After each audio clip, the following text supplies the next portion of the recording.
बिस्मिल्लाहिर्रहमानिर्रहीम। अस्सलाम वालेकुम स्टूडेंट्स। आज हम डिस्कस करेंगे position of adverb in sentences. यानी एडवर्ब्स तो बहुत ज़्यादा हैं, तो हमने सिर्फ 4 की सिलेक्शन ली हुई है। 1 2 3 4 और 5 की।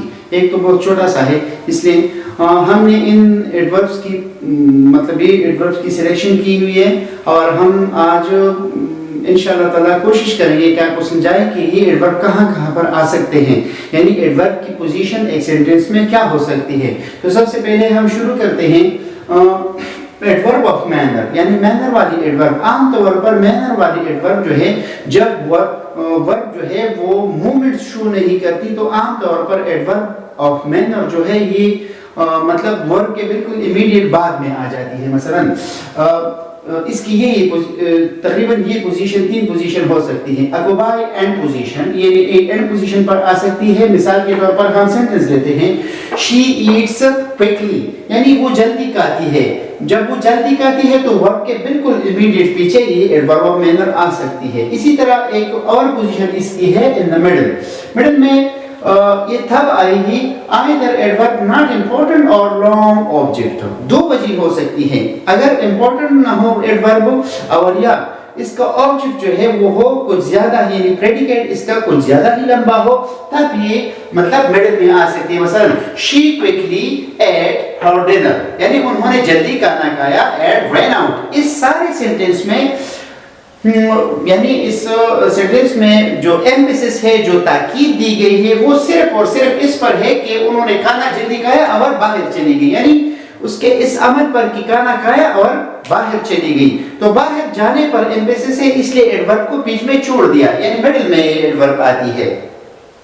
आपको एक बात बताता चलूं, ऐसे सेंटेंस जिसमें एक्सिलरी वर्ब ना हो, यानी एक मेन वर्ब हो एट और एक सब्जेक्ट हो, तो सब्जेक्ट और मेन वर्ब के दरमियान ये एडवर्ब ऑफ मैनर जो है ये सब्जेक्ट और मेन वर्ब के दरमियान आ जाएगी।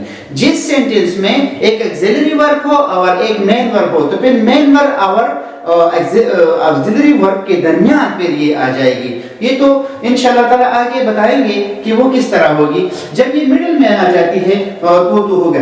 फ्रंट पोजीशन पर कैसे एडवर्ब ऑफ मैनर आ जाती है? एडवर्ब ऑफ मैनर आमतौर पर फ्रंट पर, मतलब पेडागोजी के मुताबिक, ग्रामर के उसूल के मुताबिक फ्रंट में ज्यादातर एडवर्ब ऑफ मैनर को बहुत ज्यादा मतलब अच्छा नहीं समझा जाता। लेकिन क्रिकेट में हम देखते हैं कि जब कोई शॉट खेला जाता है तो बाकी सेंटेंस की एलिप्सिस होती है और कहते हैं ब्यूटीफुली प्लेड, यानी वो ब्यूटीफुली को वो कमेंटेटर फ्रंट में डाल लेता है और बाद में वो वर्ब डाल देता है। इसका मतलब ये नहीं है कि ब्यूटीफुली फ्रंट में आया है, लेकिन टुडे जो क्रिकेट है यानी जो स्पोर्ट्स है वो एडवर्ब को बिल्कुल आगे डालती है ताकि इस पर एम्फेसिस हो और बाद में इसके वर्ब आ जाती है, यानी इसकी एलिप्सिस होती है, यानी जो टेक्निकली इसमें सब्जेक्ट जो है वो हज़फ किया जाता है।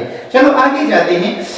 एडवर्ब ऑफ टाइम क्या है? एडवर्ब ऑफ टाइम जो है यानी जो टाइम एक्सप्रेशन को जाहिर करता है, वो मैनर यानी किस तरीके से काम हुआ। Time expression go in the end, ये आमतौर पर टाइम एक्सप्रेशन वाले एडवर्ब जो है ये सेंटेंस के आखिर में आते हैं। मसलन आई विल गो टुमारो, यानी मैं कल जाऊंगा, यानी ये जो आई विल गो ये मॉडल वर्ब और गो ये जो मेन वर्ब है इसके बिल्कुल आखिर में आ जाती है। ठीक है। इसी तरह सम टाइम इन फ्रंट, ये फ्रंट में भी आ सकती है, लेकिन इसकी एक वजह होगी। वजह इस तरह होगी कि फ्रंट में टाइम एडवर्ब तब आएगी जब राइटिंग में जब हम किसी चीज को रिटन में लाते हैं तो ये फ्रंट में आती है, और जब हम डिक्लेयर करना चाहते हैं कि आज मैं ये काम कर रहा हूं, मसलन today I am going to work, आज मैं काम करने जा रहा हूं, इसका मतलब है कि मेरा एम्फेसिस ये डिक्लेयर कर कि मैं आज जा रहा हूं, तो आज पर भी मेरा एम्फेसिस है, और ये रिटन में जो है लिखने में भी ये जो मैंने यहाँ पर कॉमा डाला है, इसका मतलब है कि ये बंदा डिक्लेयर करता है कि आज मैं जा रहा हूँ, और ये लिखने वाली टेक्निक है। इन्हें लिखने में एडवर्ब ऑफ टाइम जो है ये फ्रंट पर आ सकती है। इसी तरह एक और एडवर्ब हम लेते हैं एडवर्ब ऑफ ड्यूरेशन। ये एडवर्ब ऑफ ड्यूरेशन भी एडवर्ब ऑफ टाइम की ही एक किस्म है, एक काइंड हम कह सकते हैं। तो ये हमेशा आखिर में आ सकती है, मतलब इसकी सूटेबल पोजीशन आखिर में हो सकती है। गोज इन द एंड, ये एंड में आती है। मसलन she is not staying long, यानी वो स्टे नहीं कर रही है, वो मतलब वो स्टे नहीं करेगी लॉन्ग, ज्यादा वक्फे के लिए। तो यहाँ पर लॉन्ग जो है हमारा एडवर्ब है, और लॉन्ग का मतलब है कि वो स्टे ज्यादा देर तक नहीं करेगी, यानी ये एडवर्ब बिल्कुल आखिर में आ गया है। अच्छा, इसी तरह हमारे पास एक और एडवर्ब है, adverb of frequency. Frequency adverb का मतलब है कि कोई काम किस फ्रीक्वेंसी से कितने हद तक हुआ, कितने दफा हुआ।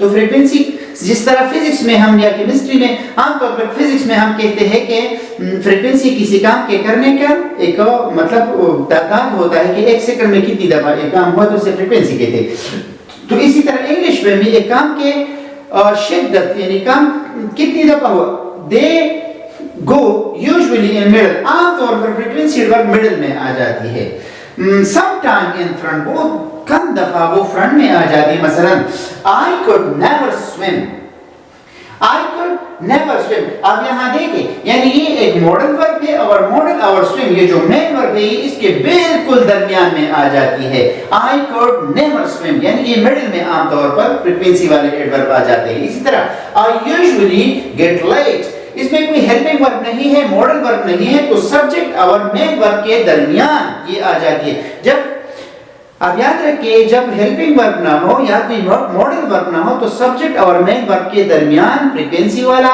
वर्ब हो, कोई भी एडवर्ब हो, मेरा मतलब है एडवर्ब यानी सब्जेक्ट और मेन वर्ब के दरमियान फ्रीक्वेंसी वाला एडवर्ब या कोई और एडवर्ब हो, यहाँ पर हमने जो पहले मैनर वाला कहा था वो दरमियान में आ जाएगा। लेकिन अगर ये मॉडल हो या कोई और हेल्पिंग वर्ब हो, तो ये हेल्पिंग वर्ब और मेन वर्ब के दरमियान में आ जाएगा, यानी सब्जेक्ट में सभी तरह परे। इसी तरह sometime in the front, बाज़ औक़ात ये फ्रंट में भी आ सकती है। sometime he runs fast, बाज़ औक़ात वो तेज जाता है। इस sometime का मतलब है हमें sometime पर थोड़ा सा एम्फेसिस भी है, और ये फ्रंट में आ सकती है। ये जो फ्रीक्वेंसी एडवर्ब, इस sometime का मतलब है बाज़ दफा, यानी हम इस बात पर एम्फेसिस करते हैं कि बाज़ दफा वो तेज भी जा सकता है। हाँ, इसी तरह I never was a fan of hers, मैं हाँ, जब हम किसी बी यानी बी वाले verb, be is was been, are were been, am was been, जब हम इस पर एम्फेसिस डालना चाहते हैं तो हम नेवर जो है वो इज वॉज बीन बी वाले वर्ब से भी आगे ले आते हैं, ताकि इस बी वाले वर्ब पर हम एम्फेसिस डालें। अब यहाँ देखें, I never was a fan of her, मैं कभी उसका फैन रहा ही नहीं, यानी मैं उसका फैन बिल्कुल नहीं हूँ, मुझे वो बिल्कुल पसंद नहीं। कोई एक्ट्रेस हो, कोई सेलिब्रिटी हो, और आप कहें यार मैं कभी इसका फैन रहा ही नहीं, यानी इस रहा के लिए इस और एडवर्ब यानी वाज, या यहाँ पर वाज को एम्फेसिस करने के लिए इस वाज से भी नेवर आगे आ जाता है, यानी इसको नॉर्मली वाज के पीछे लगाते हैं, लेकिन जब हम वाज पर बहुत ज्यादा जोर डालते हैं तो ये इससे आगे आ जाती है, तो इसका मतलब है कि वाज पर एम्फेसिस है। इसी तरह frequency adverb can also go in the middle position, ये मिडिल पोजीशन पर भी आ सकती है। मिडिल तो नहीं, यहाँ पर थोड़ी गलती हो गई, ये एंड पोजीशन पर, सॉरी, यानी ये also go in the end position, यानी ये एंड पोजीशन पर आ सकती है। किस तरह, we don't see them often, हम उसे अक्सर नहीं देखते। often यहाँ का मतलब है यानी अक्सर, यानी एक देखने का एक और शिद्दत, किस अंदाज से, अक्सर देखते हैं, कम देखते हैं, sometime देखते हैं, तो ये often जो है ये एडवर्ब ऑफ फ्रीक्वेंसी है। स्टूडेंट्स, आज की क्लास में हमने कोशिश की कि आपको समझाएं कि adverb of manner, adverb of time, adverb of duration, adverb of frequency first position पर, मिडिल में और आखिर में किस तरह आ सकते हैं, और जब आ सकते हैं तो टेक्निकली वो किस तरह आ सकते हैं। मतलब यानी अगर एक सिंपल सेंटेंस है, उसमें सब्जेक्ट है और उसके बिल्कुल पीछे एक मेन वर्ब है, तो वो सब्जेक्ट और मेन वर्ब के दरमियान आ जाएगा जब मिडिल में हो।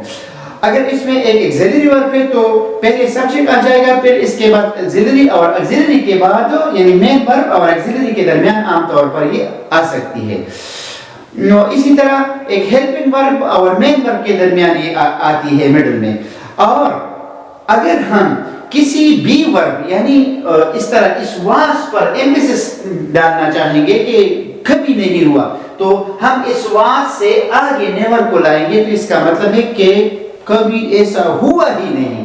तो इसके लिए हमें सब्जेक्ट के बाद नेवर लगाएंगे यानी फ्रीक्वेंसी वर्ब लगाएंगे और वास इसके बाद लगाया जाएगा, यानी हेल्पिंग वर्ब जो है ये तब इसके पीछे आ सकती है जब हम हेल्पिंग वर्ब पर एम्फेसिस करते हैं, जब उस पर ही जोर डालते हैं। यकीन है और हमें उम्मीद है अल्लाह से आप समझ गए होंगे। इंशाअल्लाह ताला हम अगली क्लास में दूसरे एडवर्ब्स और उसकी पोजीशन को लाएंगे।